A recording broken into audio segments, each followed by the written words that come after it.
को अपनी जान कहते हैं, हम अपनी जान के दुश्मन को अपनी जान कहते हैं।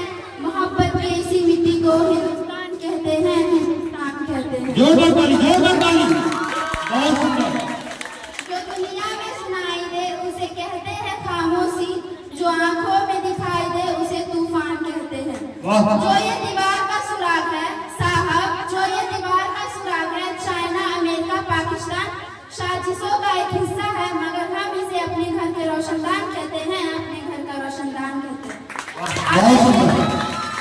आदरणीय सभापति महोदय, आए हुए अतिथिगण एवं मेरे प्यारे दोस्तों, आप सभी को स्वतंत्रता दिवस की हार्दिक हार्दिक शुभकामनाएं।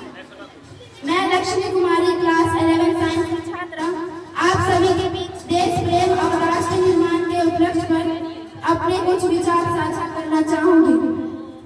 आजादी, आजादी का असली मतलब वही समझ सकता है जिसने कभी गुलामी की हो। हम सौभाग्यशाली हैं कि हमने स्वतंत्र भारत में जन्म लिया। यूं तो आजादी की लौ 1857 में ही जल चुकी थी, जो बरसात बनकर 1947 में हमारे देश को आजाद कराई। प्राचीन, मध्यकालीन और वर्तमान भारत के उदाहरणों से मैं स्पष्ट करना चाहूंगी कि जब हम फिरंगियों के फेरे में फंस गए थे तो रंगे बसंती चोलों की एक आवाज पर टोलों के टोलों मनाते थे और उनके वंदे मातरम के नारों से खून में आने वाला 5-5 डिग्री का तूफान अंग्रेजी शासकों के जड़ों में तूफान ला देता था। तब देश लड़ जाता था, तब देश मर जाता था, मिट जाता, फांसी चढ़ जाता। किंतु आज देश लड़ जाने को नहीं कहता, आज देश मर जाने को, मिट जाने को, फांसी चढ़ जाने को नहीं कहता। उसके बाद 62, 65 और 71 के युद्धों में अपना सुहाग गवा देने वाली औरत जब घर के हालात ये हो जाया करते थे कि प्यार भी भरपूर गया, मांग का सिंदूर गया, नन्हे नौनिहालों की लंगोटियां चली गई, छोटी छोटी बेटियों की चोटियां चली गई, बाप की कमाई गई, भाई की पढ़ाई गई, ऐसा एक विस्फोट हुआ पता ही नहीं चला। पूरी जिस्म की कई बोटियां चली गई, पूरी जिस्म की ही कई बोटियां चली गई। और आपके लिए तो एक आदमी मरा है साहब, किंतु मेरे घर की तो रोटियां ही चली गई, मेरे घर की तो रोटियां ही चली गई।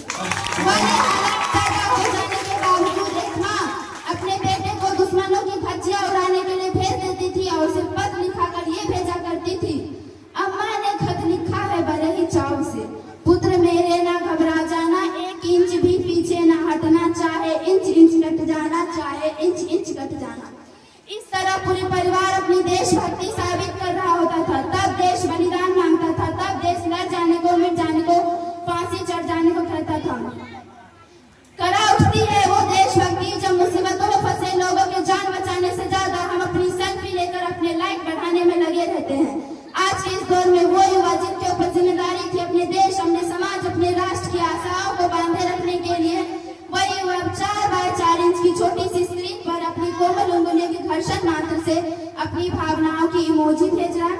4 बोतल वोट का काम मेरा रोजगार, भारत का भविष्य तबाह कर रखा है। हम ना एक ऐसे समाज में जीते हैं जहाँ पत्थर की मूर्त को लगते हैं 56 लोग, भूखे नंगे तड़पते सो जाते हैं लोग, भूखे नंगे तड़पते सो जाते हैं लोग।